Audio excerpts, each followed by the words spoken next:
قرآن و سنت اور اولیاء کرام کی دعاؤں کا نادر مجموعہ، دل اور دماغ کو سکون پہنچانے والی دعاؤں کا نادر مجموعہ، مستند مجموعہ وظائف، حضرت مفتی نظام الدین شامزی صاحب رحمۃ اللہ علیہ۔ مسلمانوں سے ایک عاجزانہ گزارش، صفحہ نمبر 26 مستند مجموعہ وظائف۔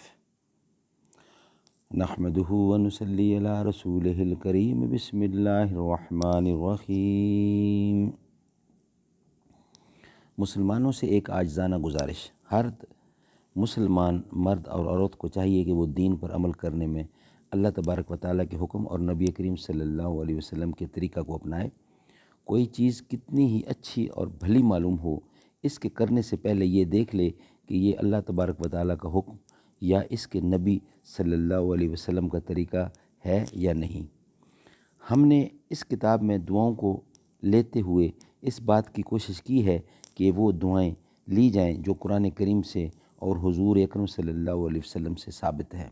لہٰذا ہم ہر مسلمان کو اس کی نصیحت کرتے ہیں کہ وہ دعاؤں میں ہر تمام اعمال میں سند اور حوالہ کا بہت زیادہ اعتبار رکھے کہ ہر کتاب میں لکھی ہوئی ہر دعا یا ہر عمل فوراً نہ اپنا لے، اس کا حوالہ ضرور دیکھے کہ اس دعا کو کہاں سے لیا گیا ہے، اس کی فضیلت کس حدیث سے ثابت ہے۔ ہمارے معاشرے میں بہت سی ایسی کتابیں رواج پا چکی ہیں جن میں ایسی دعائیں اور ایسے اعمال اور مختلف فضیلتوں کا ذکر کیا گیا ہے جو کسی صحیح حدیث سے ثابت نہیں ہے۔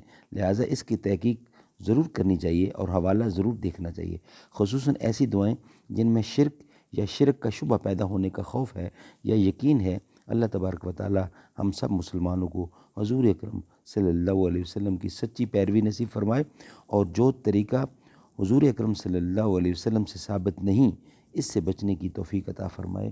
آمین ثم آمین، بجا خاتم النبیین صلی اللہ علیہ وآلہ وسلم۔